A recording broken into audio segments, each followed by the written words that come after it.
Good on our end. Yeah. Anyone watching Marvel Mad right now? I'm just trying to figure out if my stream is going through. We're just trying to work things out in that lot. And I am good. We're all good. All right. Right. Well, welcome to another live stream with myself, Dwayne the Captain Coffin from Marvel Mad, and Nate from Thwip Media. And yeah, this one's gonna be a good, and this one's gonna be a big one. This is gonna be a very continuous stream. This one is for multiple ones. But yes, we're gonna have our basically own take on Marvel and the Marvel films and everything like that. So I'll hand it over to our good friend Nate and onto his channel as well. And I'll let you take it away, my friend, and I'll let you explain the goodies. All right. So thank you anyone for joining. This has been something that we've been planning out for a while. It's really tapping into our creativity, so it's really exciting. I can't wait to share what I've prepared with all of you. So the way that this is going to work is we've both created our own MCU movie franchises, basically a retelling of the current MCU or a complete reboot, whatever, we think would make a great Marvel movie franchise. And for this stream, we are unveiling our Phase 1 of the franchise. So we're going to have a stream for Phase 2 and then another one for Phase 3. That one might be a longer one, but yeah, can't wait for that one. So you can see how everything we're introducing plays out. But yeah, today is just Phase 1, the introductory phase. So the way we're going to do it is, I guess, you want me to go first and do mine, then we'll go over to yours?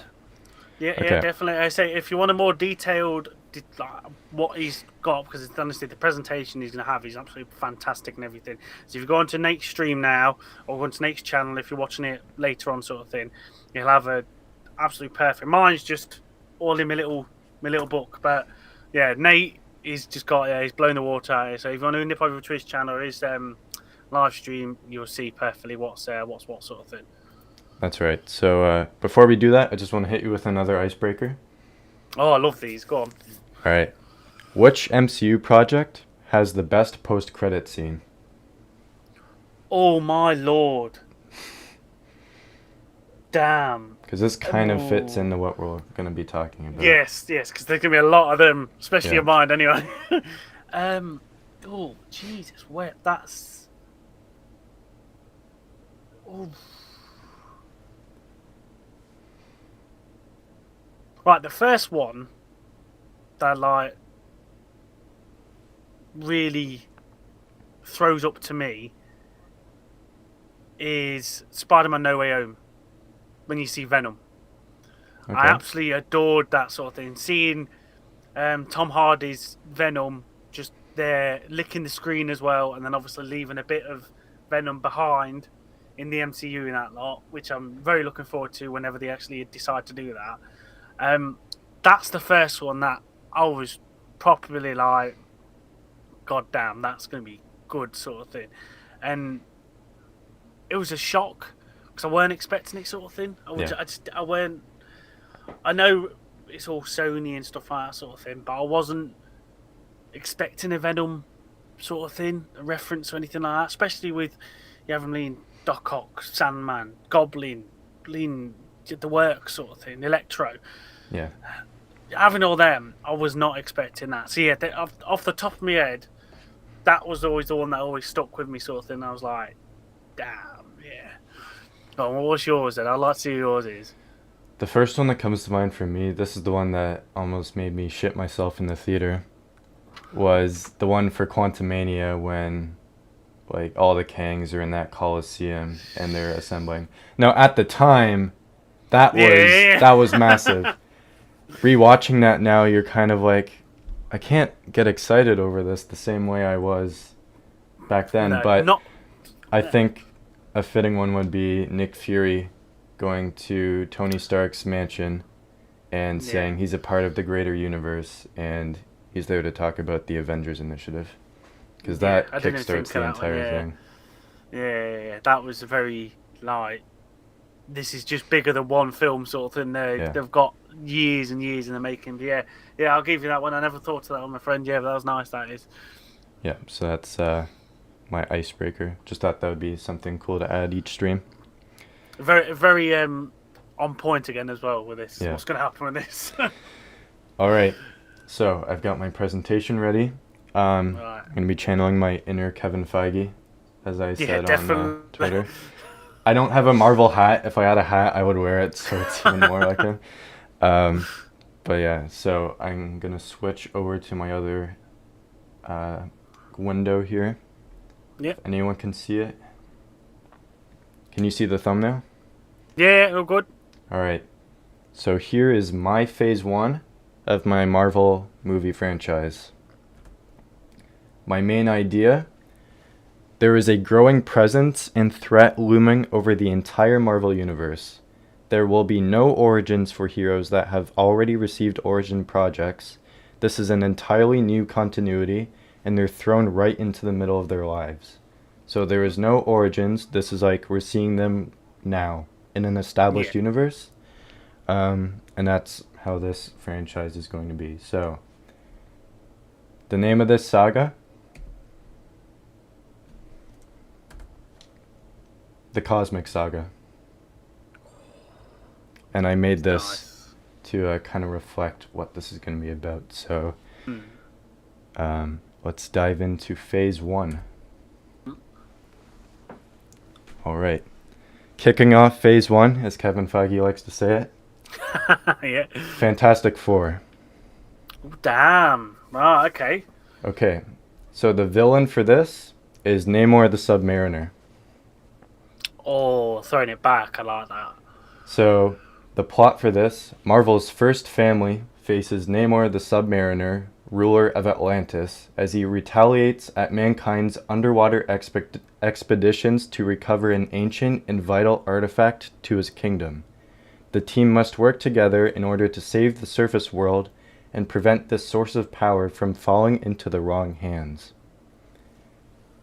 This artifact will then be revealed to be the Cosmic Cube. And the post-credit scene for this is there's going to be a link to the original expedition originating in Latveria.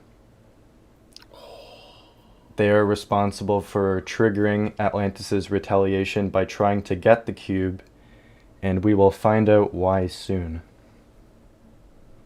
So if you are a Marvel Comics fan, you obviously know what Latveria is and who may be connected to that.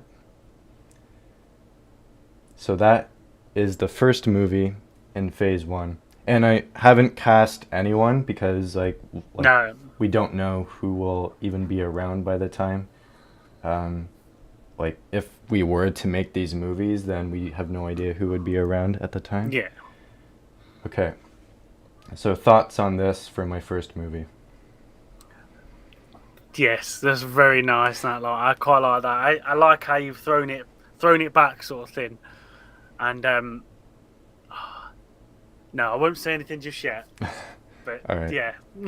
Yeah, this makes sense to me. Like, it's Marvel's first family. It's the first ever, I guess, real characters and team Marvel ever had. And you're going to see in this and throughout the rest of the franchise that Reed Richards is playing the role that Tony Stark played in our current MCU. So Reed Richards is the central figure that is going to carry out through the entire franchise, and he's the pinnacle character in this. Okay. Movie 2, Thor. Ooh, okay. So the villain in this is going to be Loki. The plot is Thor, god of thunder, is a skilled and powerful warrior of Asgard. His adopted brother Loki, consumed by a sense of betrayal and longing for recognition by Odin and Thor, unveils a cunning plot to rewrite his destiny. Disillusioned by the belief that Thor has overshadowed him, Loki seeks to prove his worth by tapping into ancient and forbidden powers. As Thor battles not only to save the realms, but also to mend the fractures in their complicated brotherly bond, Loki's personal vendetta threatens to unravel the fabric of existence, plunging both Asgard and Midgard into chaos.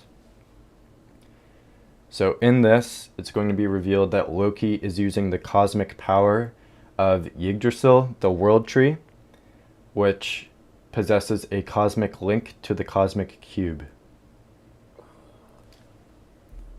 The post-credit scene for this, Reed Richards develops a way to communicate with Thor in Asgard and inquires about his assistance in tracking down cosmic entities across the universe. Now, because this is an established universe, Thor has already been on the Avengers. He's at a point now where he's kind of thought his responsibility lies more in Asgard, as they need him. Wow, okay. So he's kind of had to leave the team as the team has evolved like into a new age of Avengers. Okay. So thoughts on Thor being the next entry? With that one, it sounds like... Oh, I can explain. It's like... It's not like the young Thor that we'd know. It's like he's like progressively... Yeah, this is an experienced Thor. Yeah, like a middle-aged one, like King of Asgard, up to that next level sort of thing. But that's quite nice, though. I quite like that sort of thing. That's... All right. Next movie, Ant-Man and the Wasp. Now, this is going to be very different than the movie we've already got. Oh, this might turn a lot of people off and actually want to leave my stream, but let me explain. Okay, the villain in this is Egghead. I know Ant-Man doesn't have a lot of really cool villains, but Egghead, for some reason, I thought would fit into this very well. So here's a twist in what we're already used to. Hank Pym and Janet Van Dyne, the original shrinking superheroes, face a dire threat when the sinister scientist Egghead aims to harness cosmic energy to collapse the quantum realm. As the delicate source of their powers hangs in the balance, Ant-Man and the Wasp must journey into the microscopic unknown, confronting not only the mysterious dangers of the quantum realm, but also the personal stakes involved in preserving their extraordinary abilities against Egghead's impending cataclysm. So in this, the quantum realm is revealed to be full of cosmic energy, and Egghead's plan backfires, which kills him in the process. So you're starting to see a lot of cosmic, things being introduced in this franchise so far. The post-credit scene for this is Reed Richards meets up with Hank to inform him of a growing presence in cosmic energy being targeted and asks him for help in finding out how they were all connected. So you're starting to see Reed kind of popping up in each thing, starting to figure out like what's actually going on and, trying to crack down what's happening. So thoughts on Ant-Man and the Wasp? I've always been a massive advocate of having Hank Pym and Janet Van Dyne as the main Ant-Man and Wasp sort of thing. I like throwing it back to the original ones. I don't mind like Scott Lang and stuff like that sort of thing, but I've always been an advocate for having the original ones to be the original characters sort of thing. But I like how, as well, you've thrown a completely different sort of like villain there that probably not many people have heard of at all sort of thing. So it's quite a nice change up sort of thing to throw somebody there and go on then, experience that something different. That's quite nice. Yeah, and Egghead actually had a cameo in Ant-Man and the Wasp, like in the current MCU. Oh, he was I never knew that. Ghost's father. In that flashback when Ghost is a child and she's in the warehouse thing, and her father's telling her to get out because the machine's gonna explode, that's Egghead. Oh, bloody hell, I never knew that. Oh, okay. Yeah, it's a tiny detail, but that's who that is. Oh, All that's right. quite nice. I never thought of that. Next one, Black Panther. Now, obviously, this is going to be very different because Chadwick Boseman is not around, and it's going to be, you know, if they did make this, it would be a lot of like, it's never going to be as good as Chadwick Boseman was, and obviously that's always going to be the case because he's set the bar and no one's ever going to top it. This is the whole reason why I couldn't get on with Black Panther forever, at all. Cannot stand that film. Yeah, so having Chadwick Boseman not, you know, he's obviously not with us anymore, which is sad, but the character of Black Panther is always going to be one that they're going to adapt, and there's going to be different iterations. But, you know, it's going to be very different. So this movie, Claw will be the villain. The plot for this: King T'Challa, the Black Panther, faces a formidable threat when Ulysses Claw, a ruthless mercenary, orchestrates a series of devastating events to access a hidden vibranium meteor within Wakanda's caves. As Claw's sinister actions lead to the loss of countless lives, T'Challa must grapple with the weight of his responsibilities as both a ruler and the Black Panther. So in this, it's going to be revealed that Claw was hired by a powerful person, and vibranium is essential to a much bigger plan. The post-credit scene, I just kind of wrote this like in my head how I would see it. So there's a scientist that is walking through a medieval castle to reach a laboratory. We see multiple failed models of silver armor, all with heavy damage. The scientist looks at a screen with a vibranium shard on it and says to someone else, "Claw has failed. Perhaps we need to make a stronger impression."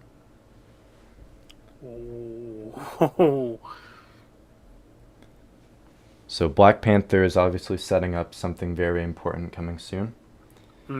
What do you think of this being the next piece? Very nice. That I've always thought if you can do the Black Panther well, it'll stand the test of time with someone like we obviously had with the original Black Panther and Chadwick Boseman. You do a story like that well. I've always loved Claw as well in that lot. Yeah. Like, he's very a unique sort of character in that lot. He's very different to others. But I've always liked Claw. Now, yeah, I quite like that. It's really like, yeah. I like how he's already king as well now, so he's not got to build himself up, sort of thing. Again, this is much like Thor. This is an experienced T'Challa. He's already been with the Avengers. This is him saying, I need to step back and be with my kingdom and be their king. Yeah, which it's nice. It's nice to see that as well, having show like the more maturity about them, sort of thing. They're not always just kids, and they're growing up with things going on, sort of thing. It's nice to see them like, bang, they are. Yeah, and that's the point of the established universe, is that things have already happened, and we're just like seeing them on this day, and like they've had so much more experience that we haven't seen, but. And through all these, you'll like see references and hear references to other characters, but you know, maybe they'll pop up, maybe they won't. Next one, for number 5 of the 6 movies in Phase 1, X-Men. Ooh. Now, I've already kind of mentioned this before, but this X-Men will be a kind of origin for them. The villain in this will be Magneto and the Brotherhood of Mutants. So, like I said, I've kind of gone over this before, but for anyone that didn't watch, I'll go over it again.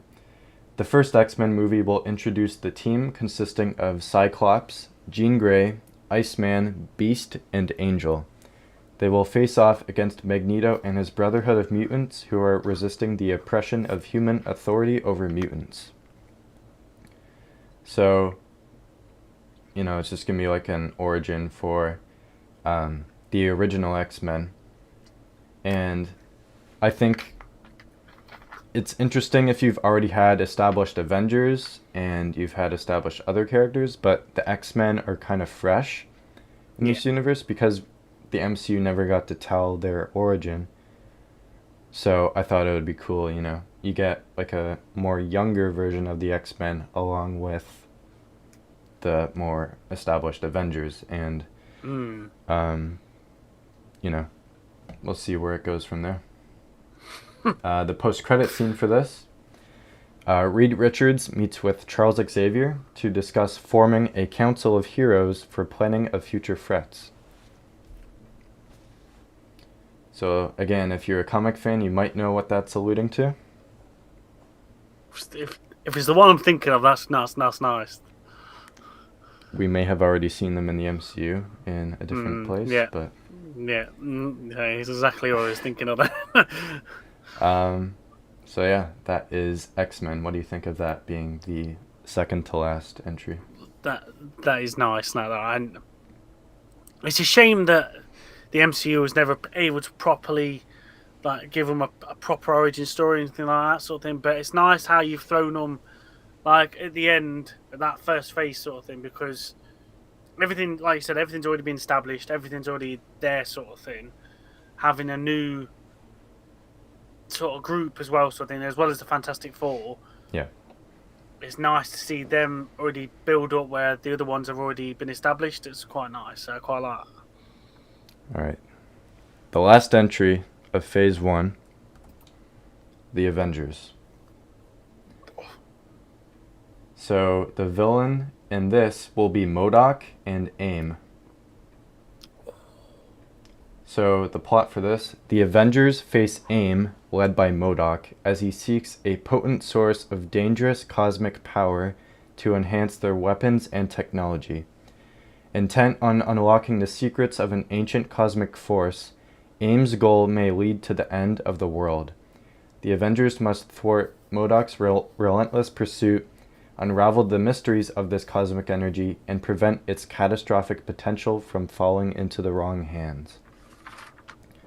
So the team of Avengers that will be in this iteration will be Iron Man, Captain America, Ant-Man, Wasp, Hulk, Wonder Man, Hawkeye, She-Hulk, Mockingbird, and Hercules. Damn, pissing out. So it's That's like a proper big ass team, that is. Yeah, it's a very different team, and again, these are established heroes. So Iron Man, Captain America, Ant-Man, Wasp, Hulk, they're all going to be the experienced Avengers. Obviously, they're the original ones almost, so it's going to be interesting to see that. So it's going to be revealed that the cosmic force in this movie is revealed to be a comatose Mar-Vell who is buried deep in the earth, and he joins the team at the end. So MODOK reveals he is working for a higher power, and the end of the world is imminent. Hank Pym suggests they start to uncover other cosmic artifacts that may be targets for this higher power. So the post-credit scene, the scientist we saw from Black Panther again walks through the halls of the medieval castle. They push through two giant doors that lead to a throne room with a figure resting at its end on the throne. She informs the figure of a growing suspicion that the heroes of Earth are beginning to show a sense of urgency on the number of attacks on cosmic relics around the planet.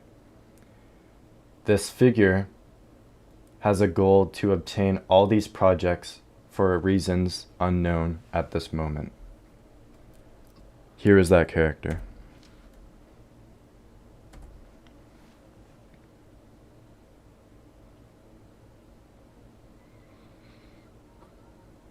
Fucking hell, you named him as well. Shit. Oh. So, yeah. So Doctor Doom is after all of these cosmic artifacts.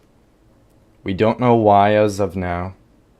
But as the franchise keeps going, he's going to be having a greater presence, and things might not look too good for the heroes going forward. So I made this art for Henry Cavill. It's an AI generated image, but I tweaked it a little bit. So yeah, I think he would make a perfect Doctor Doom, in my opinion. Yeah. So that's the only casting I think I will put for this franchise is him as Doctor Doom. And yeah, Doctor Doom's my favorite Marvel villain of all time. I can't wait to see him finally interact with a Mm, full Marvel universe. yeah, And yeah, I just thought it would be perfect. Like, this is an original story in my um, franchise. It's not based off anything. This is yeah, purely just my understanding of the Marvel universe and what I think could be a cool story with Doctor Doom being the main villain behind all of it. yeah. So yeah, that Nah, I is quite who like is that. behind all this. Nah, that's quite nice. I quite like that sort of thing. I knew it was going to be Doom Yeah. linking it all up and that sort of thing. You could tell something, but that'd be really good. That is because Doom could be one of them sort of people that could connect and bring these like different villains and things together, sort of thing.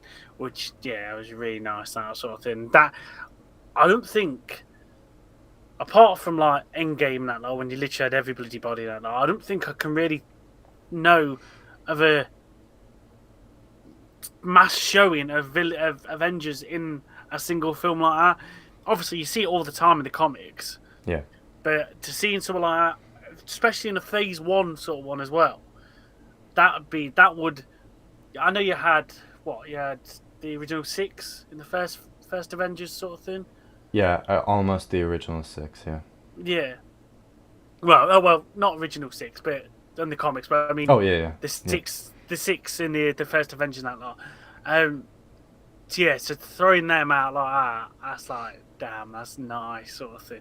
And I like how you said as well, it's already the original team that's already been there. They've had tons of battles already, sort of thing, and they're just on to the next one, sort of thing, which is quite nice.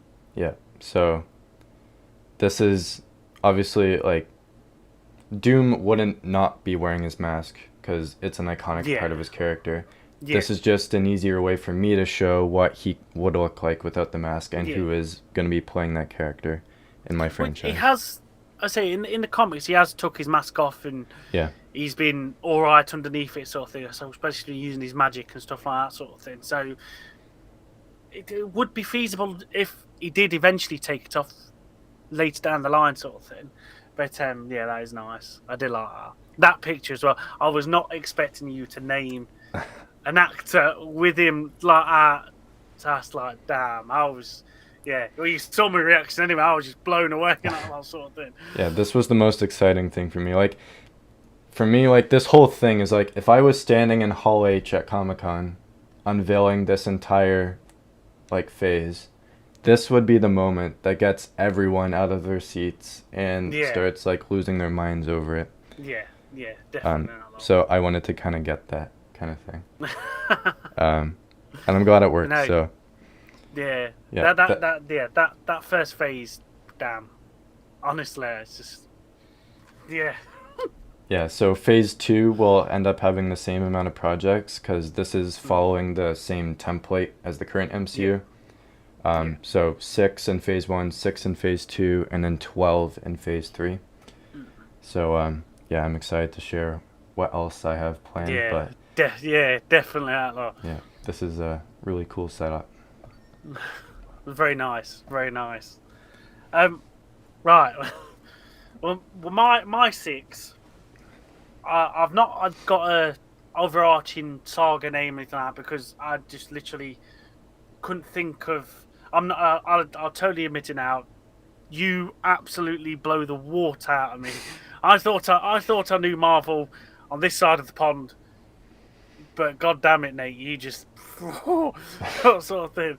So mine's all in my first phase of the MCU is literally all origin films because how I've took it and how I'm like thinking it in my head is I've gone all the way back to the original Iron Man film and that first phase, and I've gone right. If I was doing this first phase in my way and how I'd want to like bring Marvel to the mainstream and stuff like that, I'd have these five origin stories, or say six, with what happens in the end. But these origin stories to build up to a big thing at the end, sort of thing.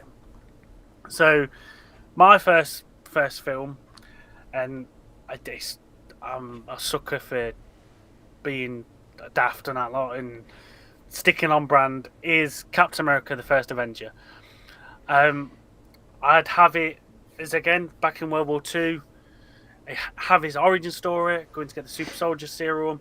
I wouldn't have any reference like Howard Stark or anything like that sort of thing.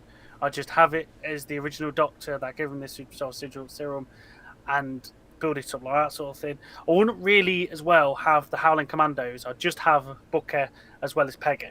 Okay. That's my original one like that sort of thing.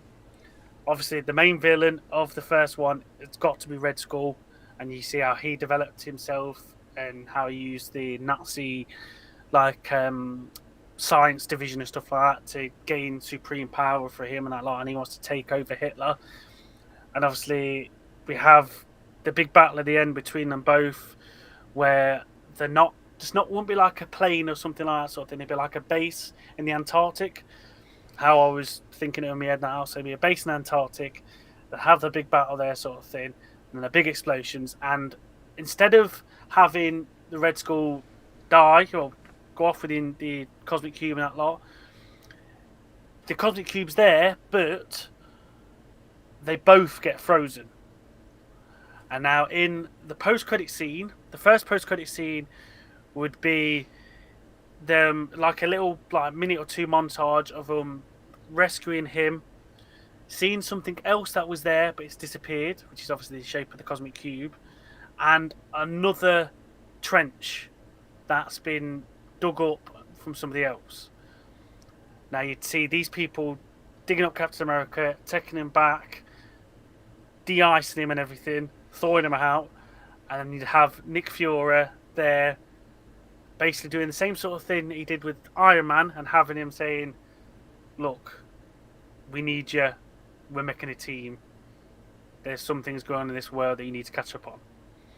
My second post-credit scene would be that base again in Antarctica, but this time somebody's found the Red Skull and found the cosmic cube. They take them away to, let's say, a giant medieval castle. Oh shit. And de-ice them and go, look, there's some things happening, I need revenge, and you're the best person to help me with that. And he brings up the cosmic cube and goes, we've got some help we've got some help with this on the way, sort of thing. So that's my first film, Captain America. What do you think? Wow.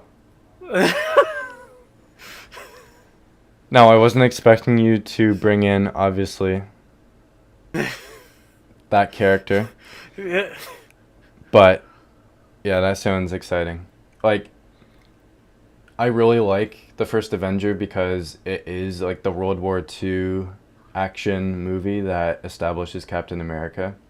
And I think that's the only way you do an origin story for him, is you set it in World War II and you get that story between him and the Red Skull. And yeah, I think that's a really good setup. I really like your change in having the Red Skull be frozen with Steve. Now in my head, because reading the Ed Brubaker series, the Red Skull is still alive into the modern world. Okay, yeah. So I thought that's the direction you were going. Like you're, I don't know if that's like still planned down the line for you, but that would be really cool. Yeah, I'm interested to see where this cosmic cube plays in yours compared to mine. Like, it's just that I was gutted that they just sent the Red Skull off with the cosmic cube in the original MCU and that. So I'd rather have him play a more pivotal role later down the line in my MCU sort of thing, that lot. So the second one, and again, it's probably sort of keeping on brand with our films, that lot sort of thing, would be Spider-Man. And it would be called Spider-Man Freshman Year, similar to the animation that's coming out next year. I think they've changed the name of the animation. Yeah, it's Friendly Neighborhood Spider-Man now. Yeah. But yeah, I'd have it as Spider-Man Freshman Year. And again, it would be him in high school, an origin story again of him getting and becoming Spider-Man sort of thing, and having him progress through his school year as Spider-Man. I wouldn't have MJ. It'd have to be Gwen Stacy. Thank And you. again, Thank you. yeah, Thank yeah, you. always. Yes. If you're gonna do an origin story, it's got to be Gwen Stacy. Yes. That's the only thing ever. Sorry, it's just that's how you do it. I've been that is something I've always been believing in, is Gwen has to be the first one he meets, and then it's MJ. Yeah, So thank you for that. Thank you. No, that's exactly, that's fine.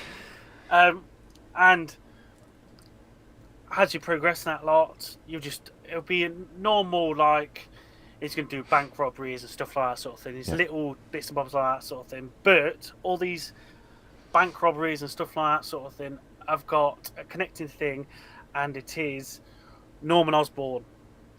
He's got, what I've put it as is like dementia or something like that sort of thing, or some illness that he needs to keep his wits about him, and he's progressing this drug that he needs to build himself back up sort of thing, and this drug starts tainting him and he becomes the Green Goblin.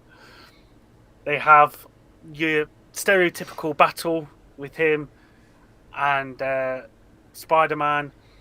He knows through his son Harry that he's very big friends with Peter, and that's how he sort of finds out that Peter is obviously Spider-Man and he's in love with Gwen Stacy. We have Gwen kill at the end of this, which makes Peter snap and literally does capture Green Goblin and pummels him. Before he can kill him, there's these reporters and stuff like that watched him taking pictures. He realizes, I've got to stop, and he gets arrested. Green Goblin gets arrested. Okay. And taken to the raft. Now, my post-credit scene for this one, again, 2 of them, is the first one. Spider-Man's doing his daily business out there, finds another bank robber, takes him out, but before he can take the final thug out, Captain America's shield comes in, takes him out. Stops there. Again, they don't know secret identities or anything like that, so Captain America is literally just talking to Spider-Man, and he's going, "You're right, kid. We see you got some special powers. I want you to join a few friends of mine." That ends it for that one. Our second post-credit scene is there's an emergency at the raft. Somebody's breaking in. All of a sudden, there's this big, portal doorway sort of thing in the side of Green Goblin's cage in the raft. That lot. In comes through a mysterious figure in a robe, all metalled up. Talks to him. "Come with me. I know you want to get revenge on somebody. You can help me get revenge on some other people." And they take him. They go to another portal, take all his gear out of the lockup, and they go away to a mysterious castle. That's my second film, Spider-Man freshman year.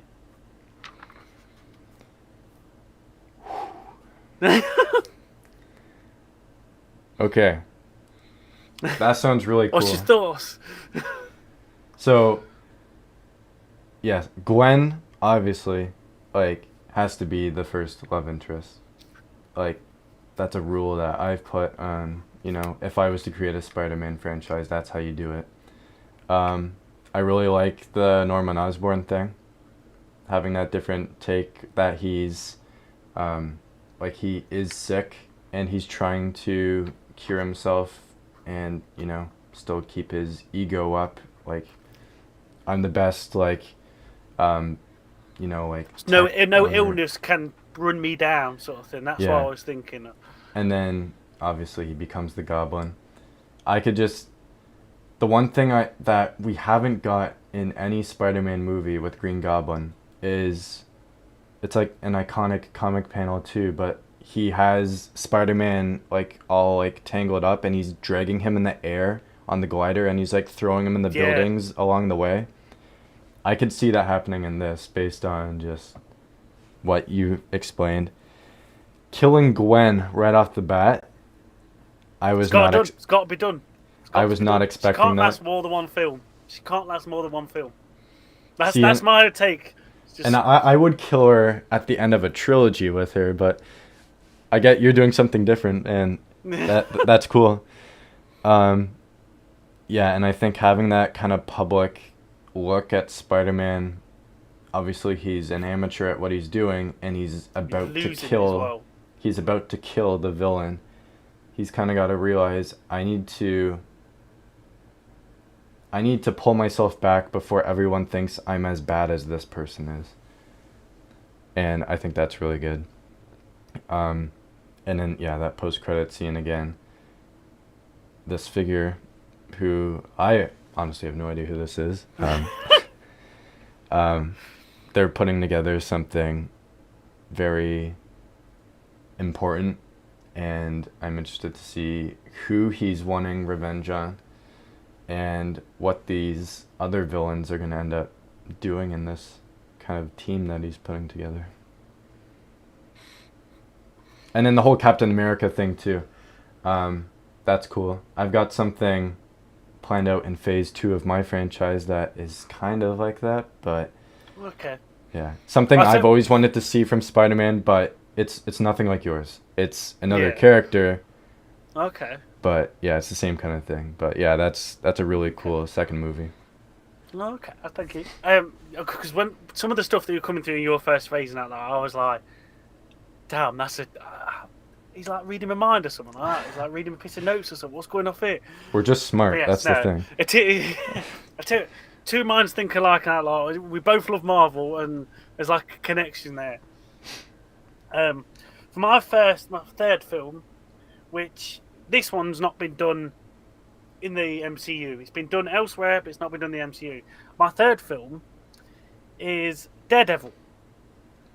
Now, I've always loved Daredevil, and again, Daredevil origin story in that lot. You'll see him as a kid, just walking down the street, tankard of the acid and stuff like that blinds him, and you see him progress through the years, trying to build himself up, making his stuff aware, everything like that lot.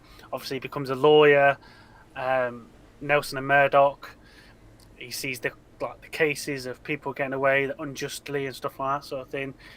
He takes on the mantle of Daredevil to get revenge and stuff like that sort of thing. And then he has a court case with somebody with a particular marking on his head, and he gets away with it. And we find out that person is Bullseye. He's going around doing what he wants because he's been ordered by somebody else that he's working for. Now, Daredevil does a bit of investigating, follows Bullseye, finds out it's the Kingpin. We have a big battle and a massive fight scene between the three of them. Obviously, Bullseye and Kingpin working together, but they're not working properly as a team.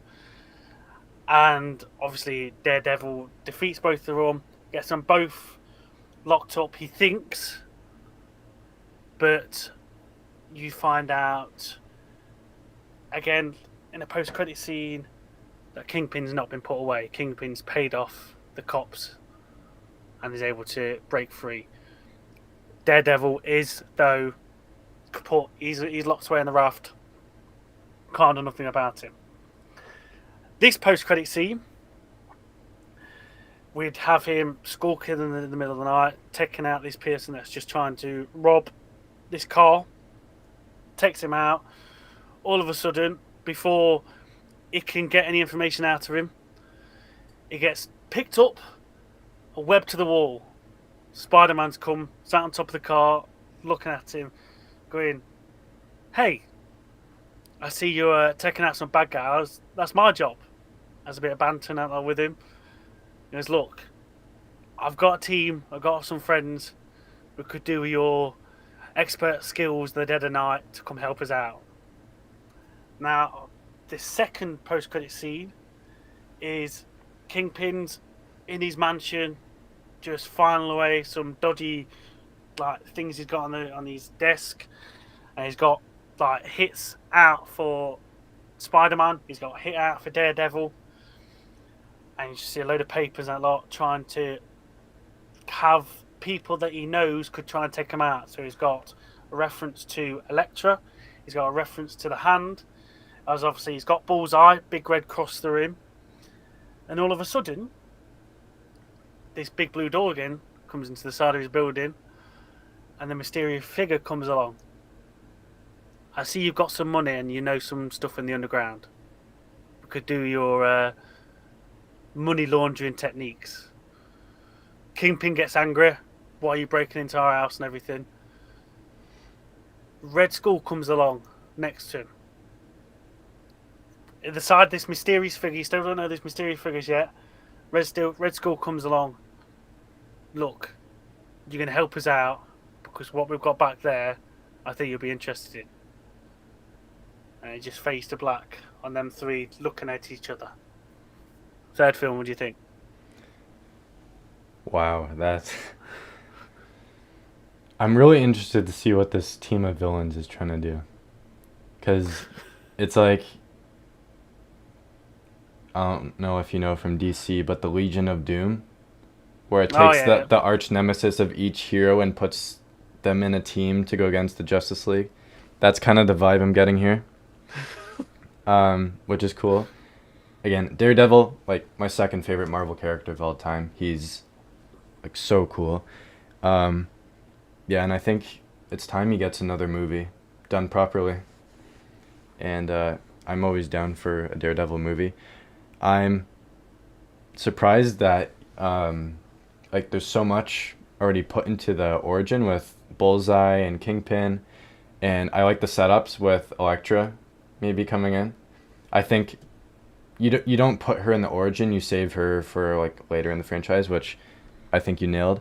I think Bullseye being the one that's left behind in jail makes sense. That's something Kingpin would do. He's like, that guy didn't do the job for me, so I'm just gonna leave him here. You get me out.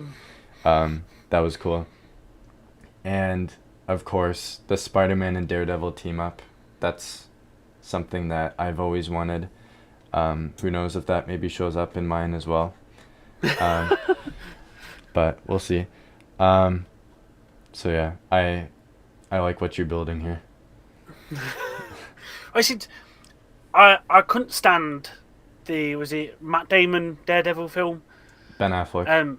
Ben Affleck, sorry, that was shit. I was so frustrated to watch that. I was just dummy on him. But then the Netflix series come along, and I absolutely adored the Netflix series. Favorite show of all time. I'm so glad he's coming into Born Again, that lot.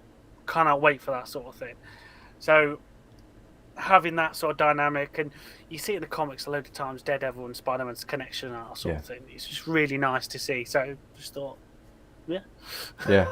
And you said Bullseye has the marking on his head. Is this the same look from the Ben Affleck movie?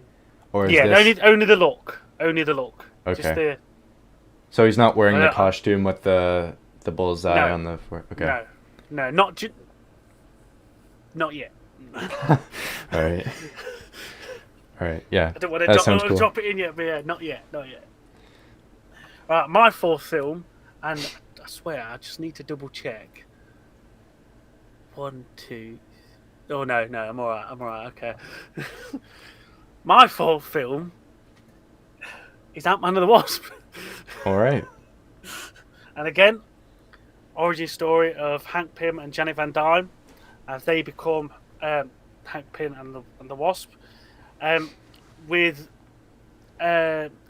will be a similar sort of story with how Hank Pym becomes the Wasp, of like seeing like ants and one and seeing how they work and using the helmet to like communicate and shrink down and living in their world sort of thing.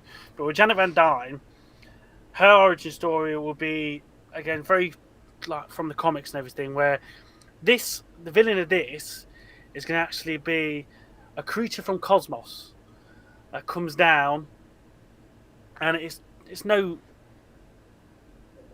big like creature or anything like that. No big villain or anything like that. It's just literally a creature that comes from cosmos, and it's your typical wants to take over the world sort of thing.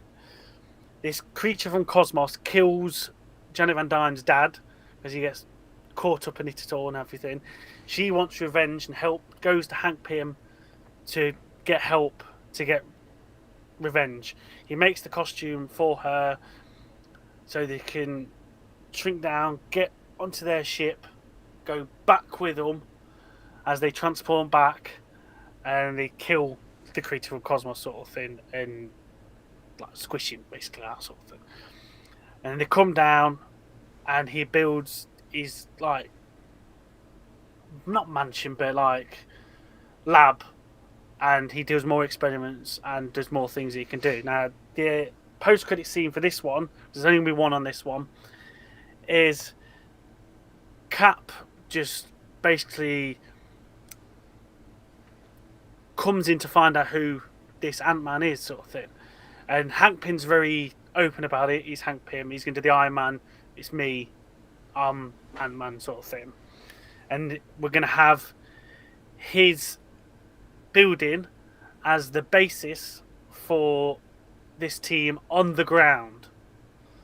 Captain America comes in and goes, "Oh, we know you can do some special stuff. We're wondering if you're willing to help with a foundation down here." Obviously hinting towards the helicarrier up there. They've got 2 bases of operation. So they have a chat and it faced up there. So this is be the location of their basically Avengers Tower sort of thing. Yeah, that sounds cool. Is there a name for this villain?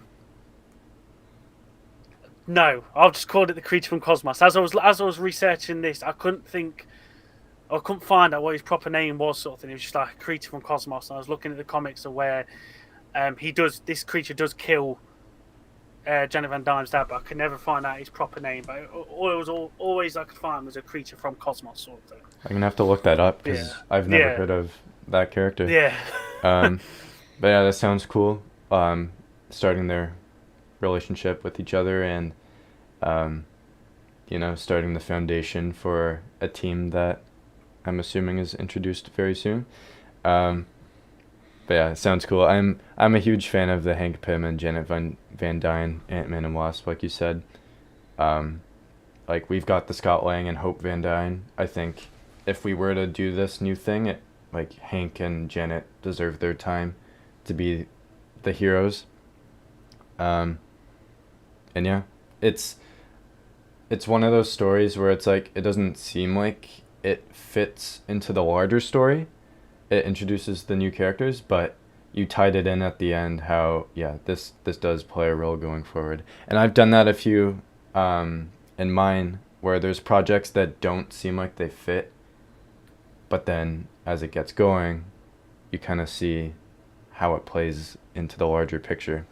And some of them don't actually play into the overall story, but you get that kind of street level kind of story. And that's the vibe I'm getting from this, is that this is a very grounded story. It's not like out there or anything like that. Yeah. It's like very contained. And that sounds cool. Oh, no, because you did this different way. But yes, my 5th film would be The Fantastic Four. And again, another origin story. They have the spaceship.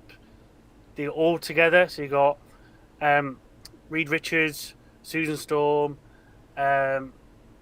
Johnny Storm, Ben Grimm, and Reed Richards' friend Victor Von Doom.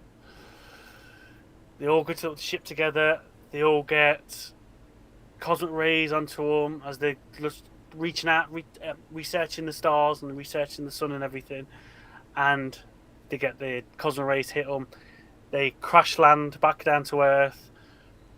And all of a sudden, you see the progression of their origins there, sort of thing. Susan's almost invisible. Ben is distraught. Johnny just starts setting things on fire.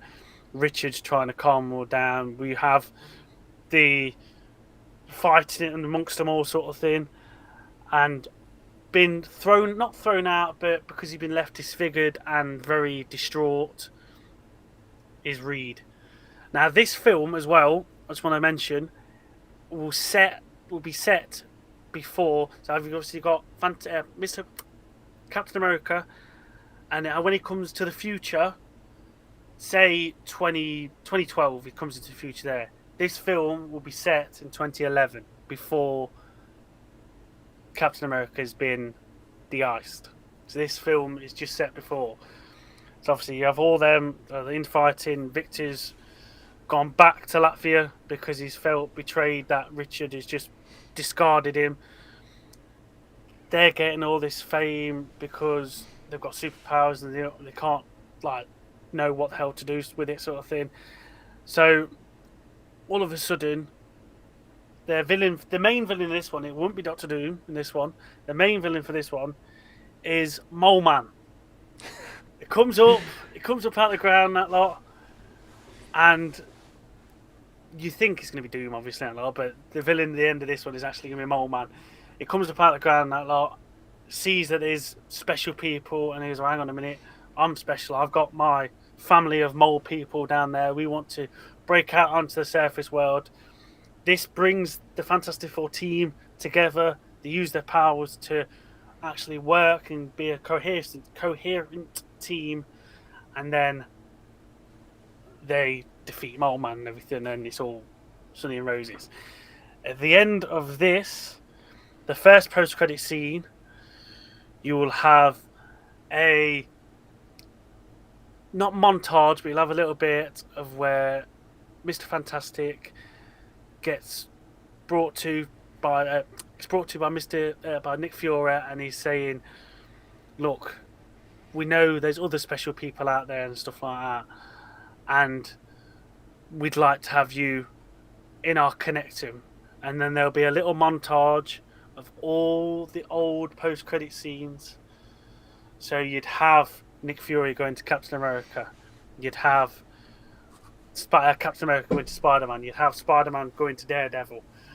You'd have Cap going into Ant-Man. And you'd have them all just linked up like that sort of thing.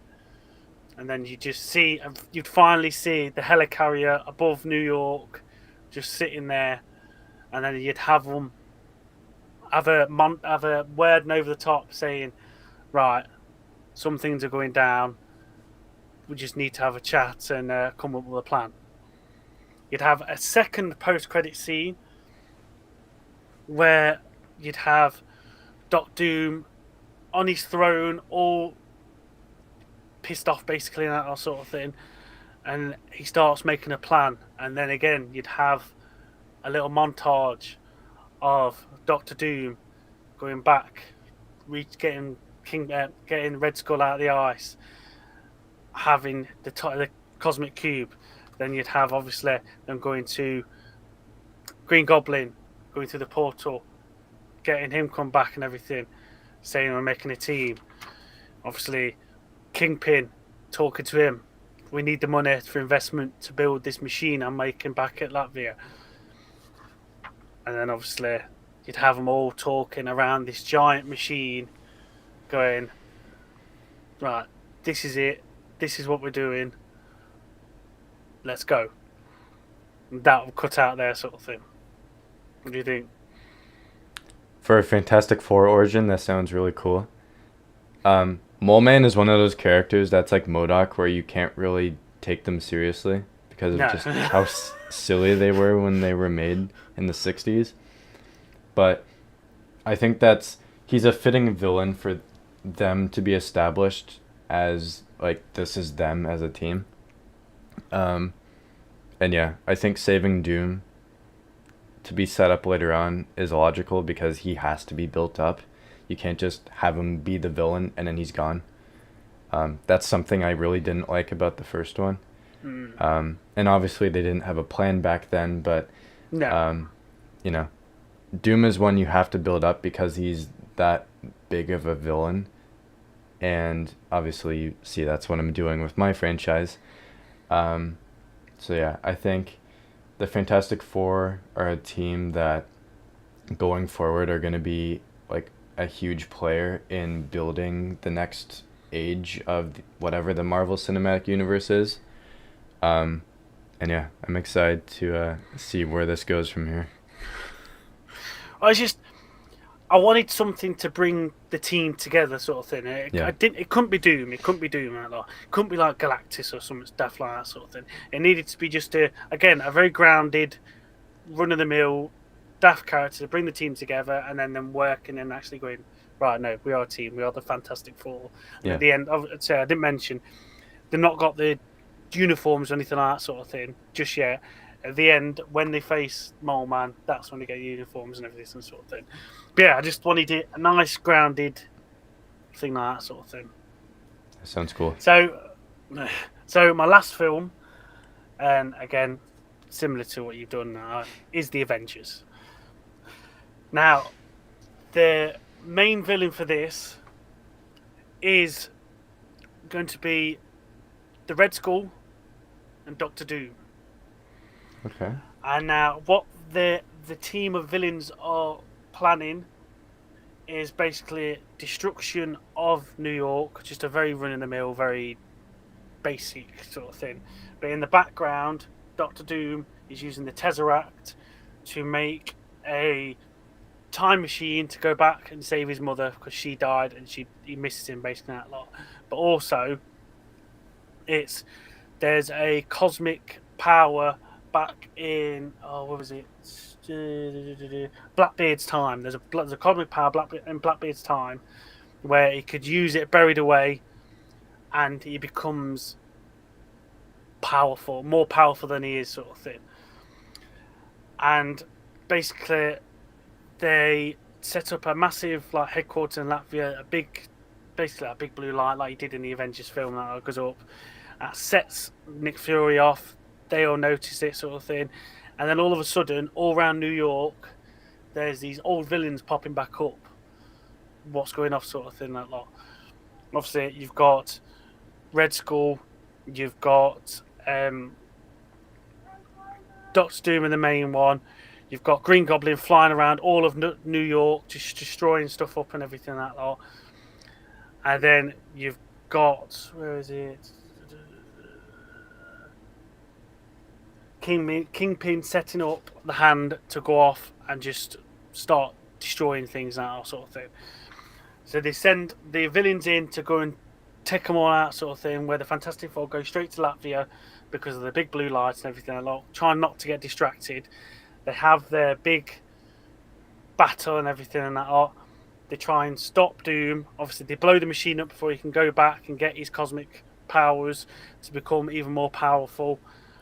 And again, after the battle subsided, they think everybody is arrested and stopped, apart from two. Now, in this post-credit scene, there's no post-credit scenes for the goodies. This post-credit scene is Norman Osborn comes in from one side, Doctor Doom comes in from the other side, and then you see this table.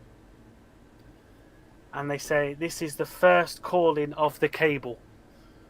And they go around each and every person. You've got Norman Osborn, the Green Goblin. You've got Parker Robbins as the Hood. You've got Taskmaster. Ooh. You've got Doctor Doom, obviously. You've got Emma Frost, the White Queen. And you've got Loki.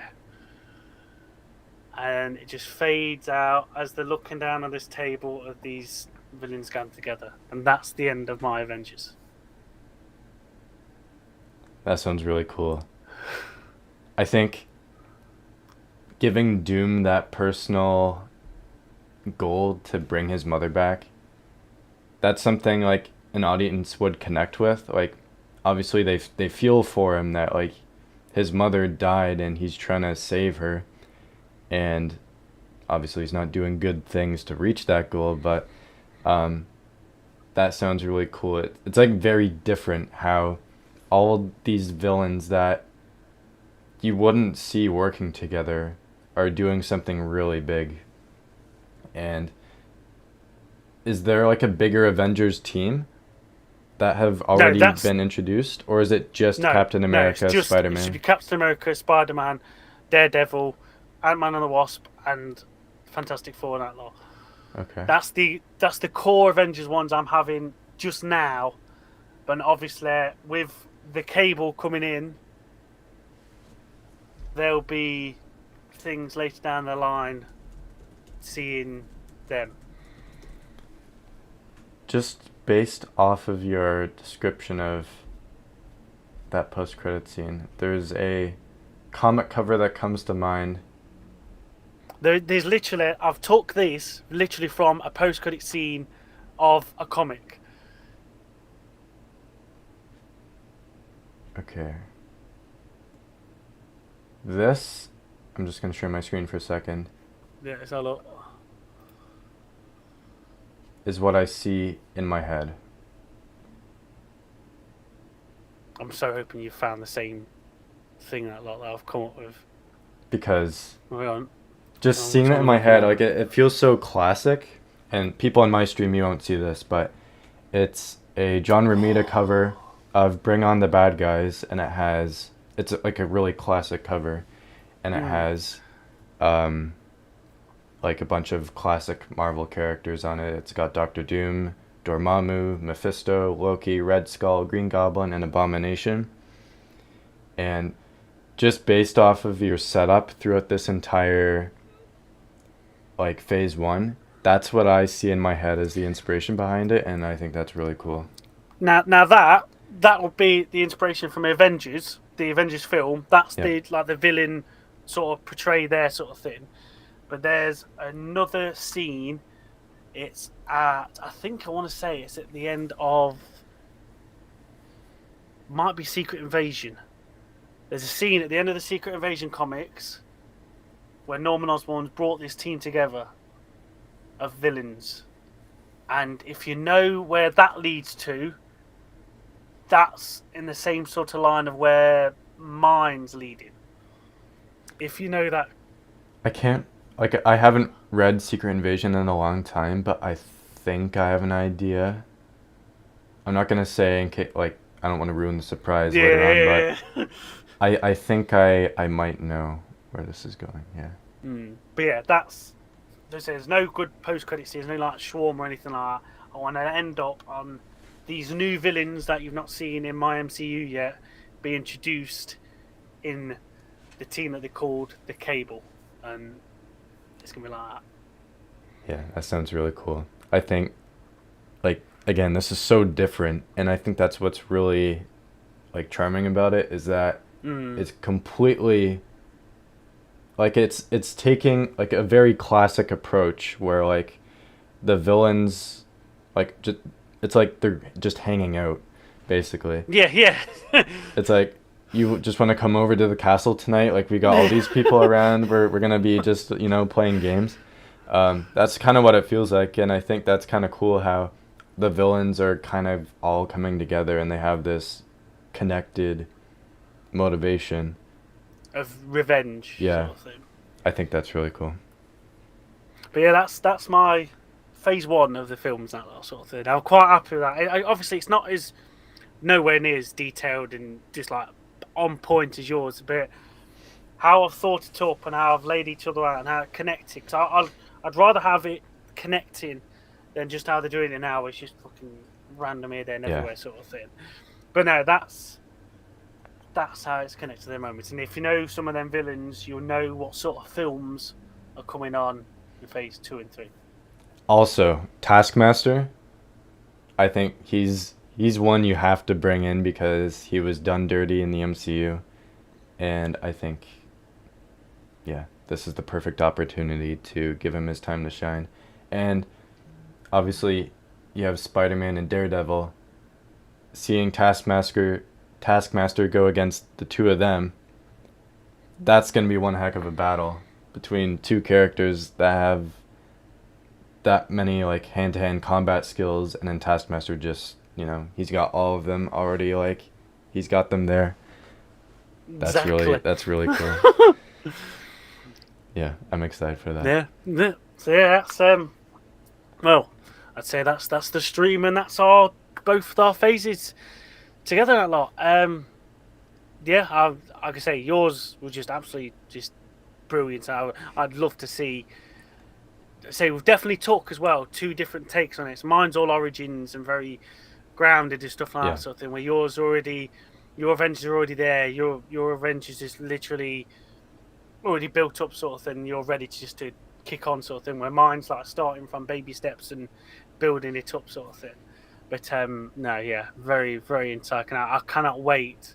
I can't wait to see what I've got to show you on my face too. But I'm really Yeah, looking forward to seeing your face too as well, my friend. yeah. It's there's a lot of continuous setup, but it gets even crazier as it goes on, and I'm very excited to share what comes next. And for anyone that is watching, I don't know if you wanted to mention this in this stream, but this is the last one we're doing of this year Yeah, yeah, yeah. So because this will be the last one. Yeah, yeah, this will be the leading last into one because obviously Christmas. Christmas and Christmas and New Year it's going to be bleeding daft and everything sort of thing. I've got different work patterns and there's obviously birthdays and like just Christmas and New Year in general. So yeah, so we'll come back in the new year, hopefully in the first week or two, depending on how bleeding work and everything that settles down. But yeah, the last one of the year. So I'd like to say to yourself, Nate. I've obviously messaged you privately anyway, and that lot. But to yourself, have a good Christmas and New Year, and to the viewers at home as well. Hope you have a good Christmas and New Year as well, and that lot. Enjoy it with your loved ones, and just have a good time. Yeah, same to you and same to anyone watching. You know, take the time to be with your family and enjoy the short holiday. Like it goes by really fast. So just enjoy every moment of it, and we'll see you in the new year. Yeah, 100% on that, my friend. And just like to say, just thank you very much. Like, share, and subscribe on myself, Marvel Mad, as well as Thwip Media and Nate's personal channel as well, and that lot. Come and share the love and check out both videos that we've both got on both channels and everything. They are just spectacular on Nate's channel, and we just do daft shit on every ours. So yeah. But yes, thank you very much, and goodbye, and see you all soon. Merry Christmas.